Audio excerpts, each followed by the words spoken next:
Olá, o programa Contraponto à Voz do Povo está no ar. E nessa noite estaremos abordando o seguinte tema: mulheres na criminalidade. Por que tem aumentado a quantidade de mulheres envolvidas com a criminalidade? Na sua grande maioria envolvidas com tráfico de drogas, com roubos. Isso tem sido um número muito significativo aqui no nosso Ceará, em todo o Brasil. Inclusive, aqui no Ceará, de 2014 a 2019, esse número cresceu de 129%, a quantidade aí de aumento de mulheres envolvidas com a criminalidade. Para conversar conosco a respeito desse assunto, trouxemos um especialista, o Dr. Carlos Rebouças, ele que é doutor, advogado, criminalista, ele vai estar falando conosco. Boa noite, doutor Carlos, tudo bem? Boa noite, tudo bem, amigo? É um prazer receber o senhor aqui conosco.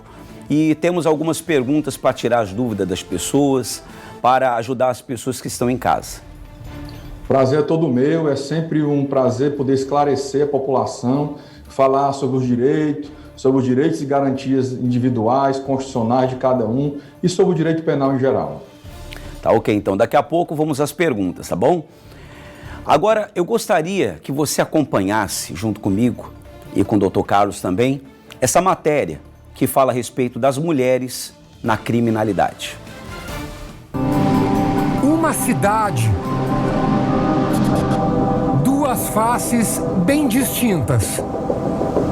A gente vê uma fortaleza, né, que é muito bem equipada com ruas pavimentadas, com boa iluminação. E tem uma outra fortaleza que é desprivilegiada, né, que os investimentos orçamentários não são proporcionais. É na desigualdade de grandes capitais como Fortaleza que o crime organizado se fortalece. O tráfico de drogas, ele está presente nas regiões mais pobres do Brasil? Está. E ele é algo que rende dinheiro.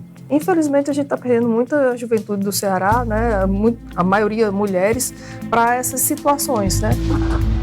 Um levantamento obtido com exclusividade pelo Câmera Record mostra a presença de duas facções em 80 bairros da região metropolitana de Fortaleza. O grupo criminoso do Rio de Janeiro controla o tráfico de drogas em pelo menos 42 pontos.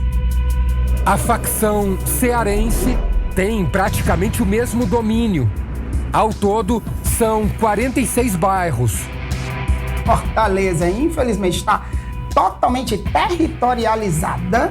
Os grupos, as facções territorializaram cada um os seus bairros. Os nossos adolescentes, tanto meninas quanto meninos, se encontram empoderados para se assumirem nestes espaços.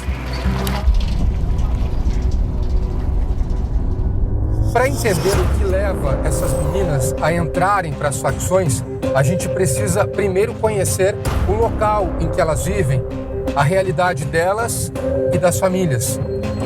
Depois de 2 semanas de negociações, a gente conseguiu autorização para entrar numa comunidade de Fortaleza dominada por um desses grupos criminosos. Foi aqui, entre essas ruas, que nasceu a facção local que vende drogas em todo o Ceará. Saí por volta de 2016, 2017, né? Inicialmente a Guardiões do Estado fez uma parceria com o Comando Vermelho, né? Mas depois, com a atuação, né, e com o aumento da sua geografia, eles se separaram. Esta é a comunidade Palmeiras, aqui em Fortaleza. Uma região onde não há saneamento básico. Os dejetos das casas são jogados num canal que tem aqui atrás e muitas vezes até na rua. Grande parte dos moradores também não tem emprego fixo. Carteira assinada? Carteira assinada são muito poucos que temos aqui. Aqui vive mais do Bolsa Família. Segundo a Prefeitura de Fortaleza, essa falta de estrutura básica faz com que o Conjunto Palmeiras tenha o pior índice de desenvolvimento humano da cidade, 0,119. Em nota, a Prefeitura de Fortaleza diz que o bairro Conjunto Palmeiras está incluído em um programa que vai destinar R$1,5 bilhão de reais para a urbanização, saneamento, pavimentação em toda a cidade. E que, desta forma, o Conjunto Palmeiras será contemplado em 59 vias e com a urbanização de áreas de lazer. A partir de 2016, justamente o ano em que a facção surgiu no Conjunto Palmeiras, os crimes envolvendo mulheres triplicaram no Ceará. No início das investigações era em torno de 10%. Hoje a gente tem o quê? 30% de mulheres. Ou seja, um número extremamente significativo. Também a partir de 2016, o número de assassinatos de meninas disparou no Ceará, chegando a 114 mortes em 2018. Em meados de 2016, começa o enfrentamento entre as facções. Um enfrentamento muito intenso que levou o Ceará a figurar entre os estados mais violentos, né? E Fortaleza entre as cidades mais violentas do Brasil. Foi nessa época que as adolescentes começaram a se enfrentar também na internet. Em 2017, 2018, muitas vezes essas ameaças eram por redes sociais. Então essa menina muitas vezes era decretada. As execuções de jovens cearenses começaram a diminuir. Ainda assim, é quase o dobro do registrado em 2016. Essa matéria que você acabou de acompanhar, ela foi gravada dias antes da pandemia, em 2020. Mas a realidade continua sendo a mesma. Os números têm aumentado e o Brasil é um dos países onde mais existem detentas. E eu queria saber, doutor Carlos, do senhor, quais os motivos pelo qual esse número tem aumentado no Brasil? O senhor acha que a desigualdade social tem contribuído para esse aumento de mulheres no crime? Qual o fator principal que o senhor acredita aí que seja o influenciador para que essas mulheres entrem no crime? Ok, eu não atribuo a desigualdade social no relativo à classe alta, média, pobre ou até abaixo da linha da pobreza como sendo o motivo que leva essas mulheres de comunidades, de bairros, de favelas a participarem do crime. Na verdade, houve um abandono do Estado, né, por essas pessoas foram abandonadas pelo Estado. Essas pessoas, como nós vimos aí nessa reportagem bem elaborada aí, não tem saneamento básico, o nome já diz, saneamento básico. O que é saneamento básico? É você ter água potável, você ter para onde escorrer os dejetos fecais, os dejetos que são lançados ali, não ir para a rua e ir para um saneamento. Essas pessoas sequer saneamento básico têm. O que dirá uma educação de qualidade?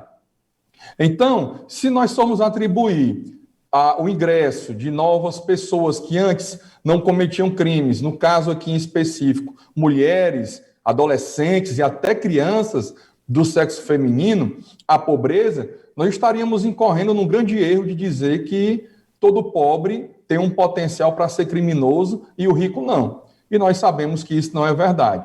O que aconteceu realmente foi ao longo de décadas de péssimos governos, o abandono dessa população, e aí surgiu, na década de 70, no Rio de Janeiro, né, as primeiras facções criminosas, que aí vem o nome crime organizado, porque até então o crime era desordenado, era desorganizado, não existia uma cadeia de comando.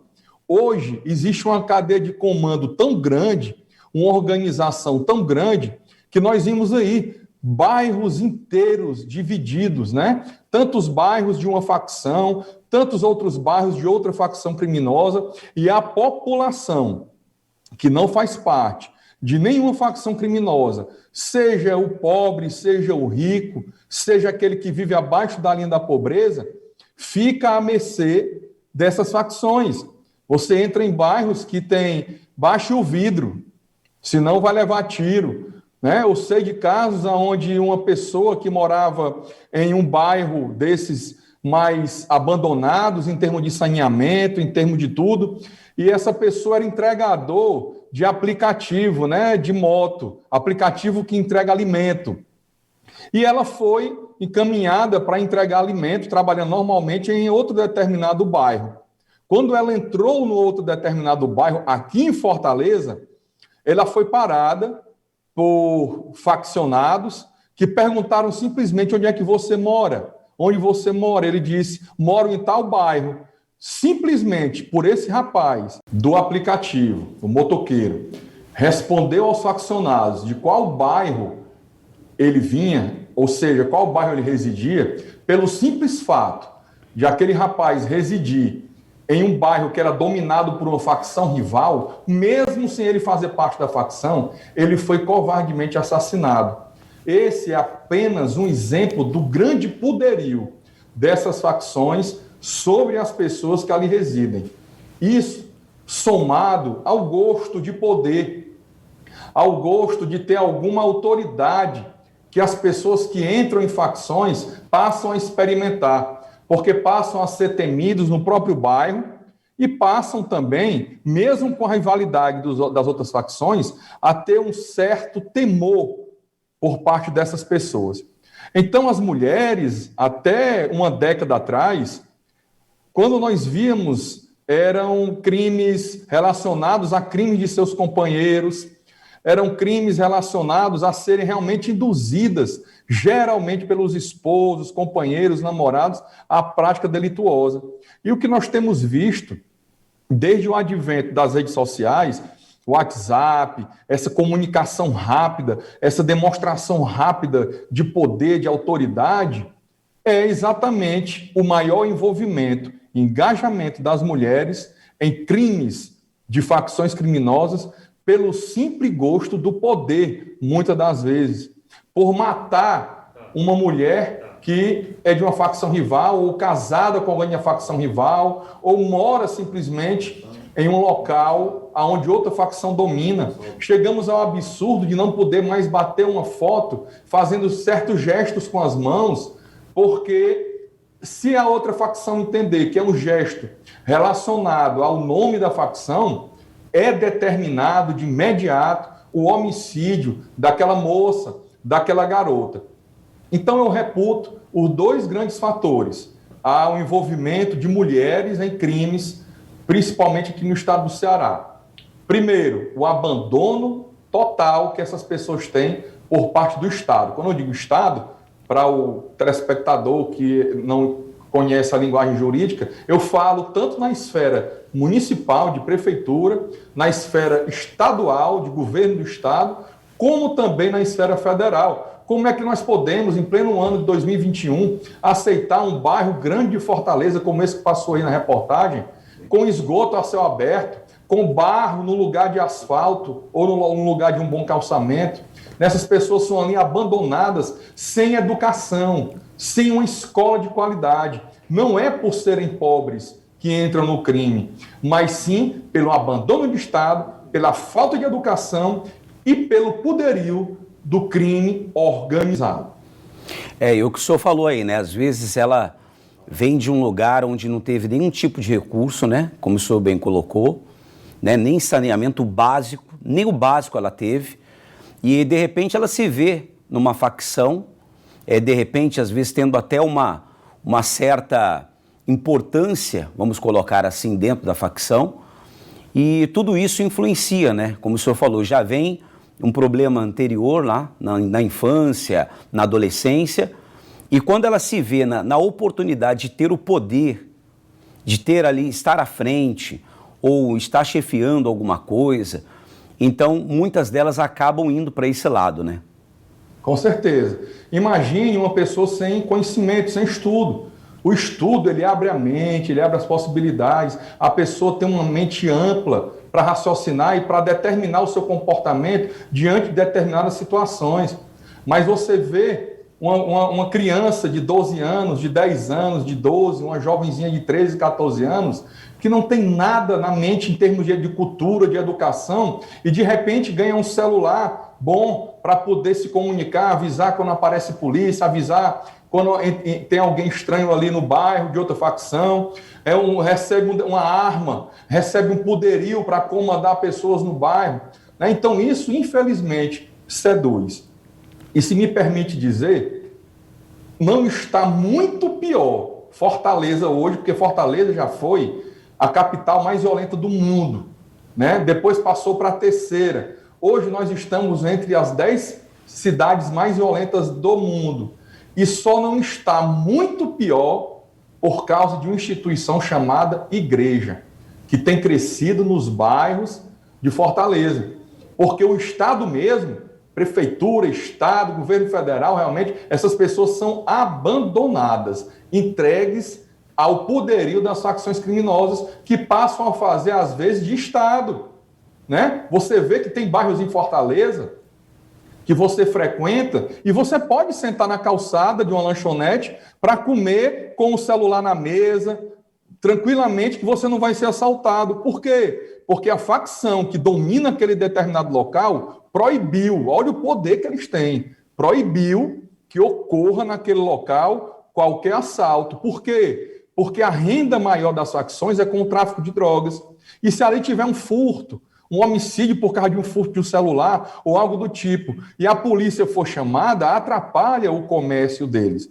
Então veja o grande poderio que essas facções têm. E infelizmente, as nossas jovens, as nossas crianças, as meninas, têm enveredado por esse caminho do crime, em uma igualdade com o sexo masculino que não é a desejada. Né? A igualdade desejada é o mesmo respeito, é o mesmo salário ao praticar o mesmo trabalho, ao trabalhar no mesmo ofício, e não essa igualdade que nós só temos hoje no Ceará, para ter ideia, em Fortaleza, nós temos um presídio feminino, o Auri Moura Costa, e nós temos vários outros presídios masculinos. Já vai ter que ser feito um novo presídio. Por quê? Porque nós temos uma superpopulação carcerária nesse único presídio feminino.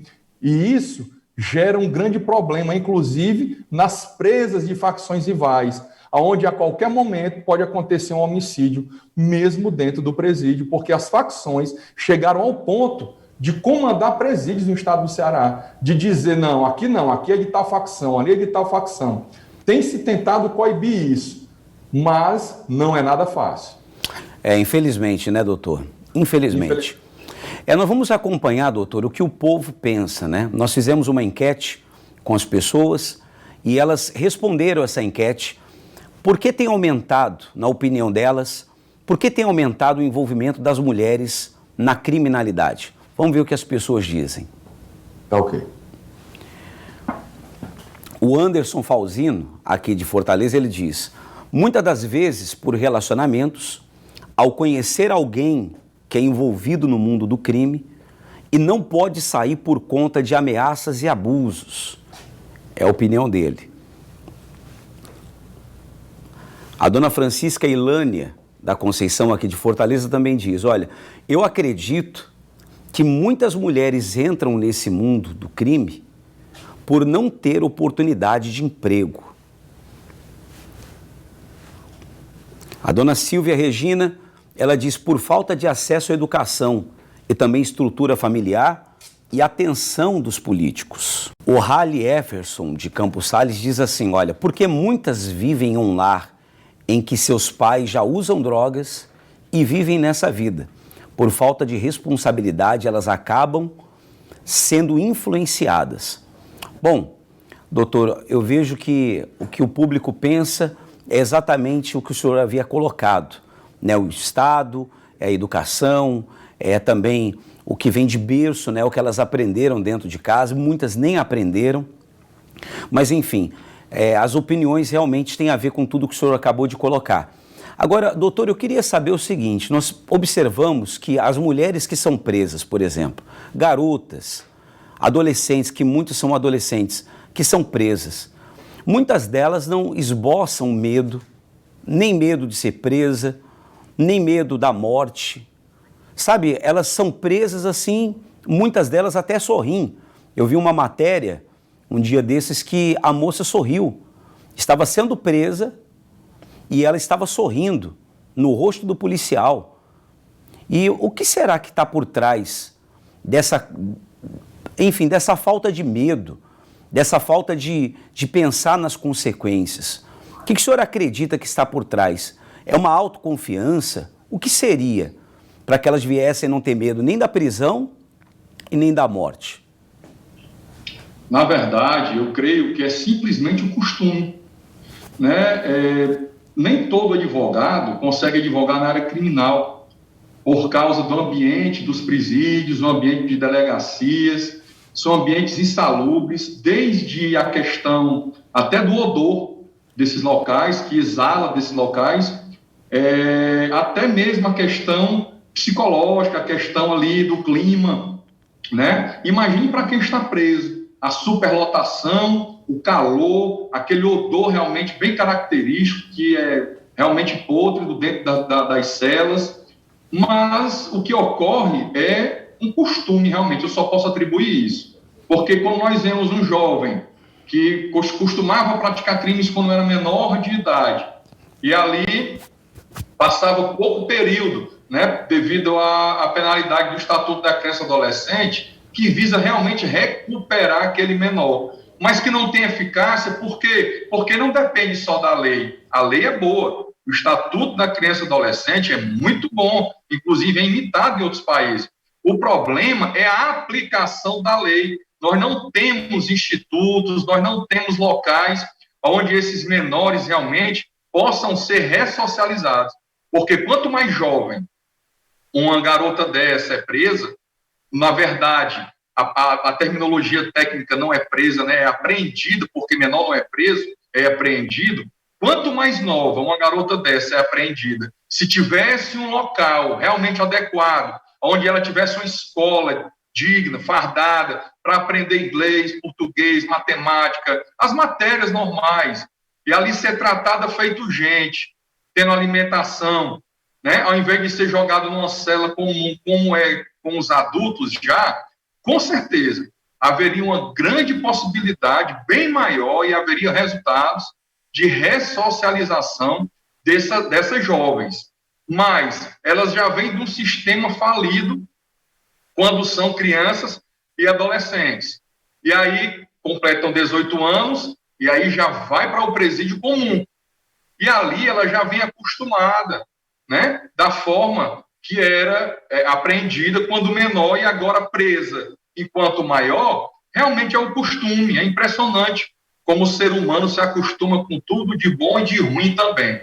E ali nós vemos nessas cenas assustadoras de realmente eles não terem medo de voltar. Eu me recordo que mais ou menos uns 10 anos passados, eu me lembrei agora, eu estava na delegacia onde crianças e adolescentes são apreendidos, e chegaram ali uns 10, entre 14 e 16 anos, algemados, e foram algemados em uma barra de ferro que tinha na parede, e sentaram lá no banco de cimento, enquanto os policiais estavam lá dentro, eles conversando e ouvindo, né, a conversa. Eles falavam de morte, de assassinato, de arrancar mão, de arrancar cabeça, com uma naturalidade tão grande, uma falta de empatia pela vida do ser humano, pela vida do próximo, tão grande, que a única coisa que pode explicar isso é que eles vêm desde tenra idade, desde novinhos, desde crianças, vendo tudo isso acontecer e passam a praticar, e aí realmente nós temos verdadeiros monstros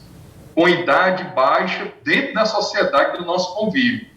Não chamo de vítimas da sociedade, mas chamo sim de vítimas do abandono estatal, do abandono do poder constituído, que infelizmente, como eu já disse, é suprido pelo crime organizado.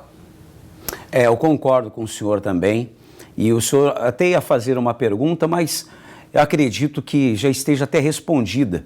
Eu ia perguntar o que contribuiria para a diminuição, né, para a redução desses números, mas o senhor bem colocou aí a oportunidade de um estudo, a oportunidade, de repente, de aprender novos idiomas, a verdade, doutor, de ocupar a mente, né?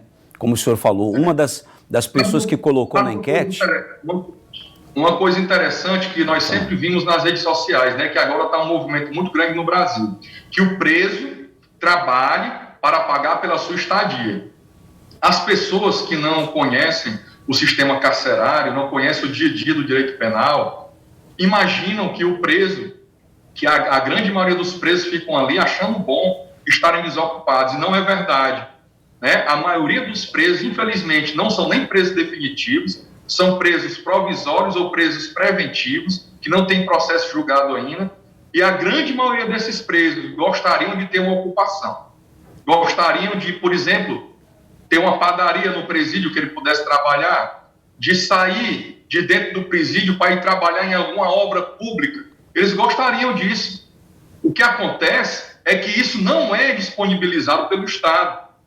Muito mais, imaginemos, as crianças e adolescentes. De que adianta eu pegar uma criança, prender uma criança ou um adolescente, seja qual for o crime que ele praticou, o crime que ele praticou, e jogar na vala comum para ficar ali ocioso? Nós sabemos que um velho ditado, né? Mente desocupada, oficina do diabo, né? Então isso é verídico.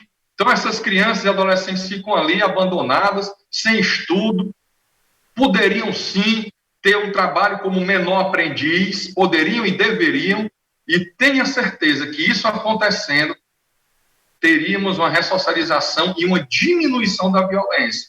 O que falta é uma coisa chamada vontade política.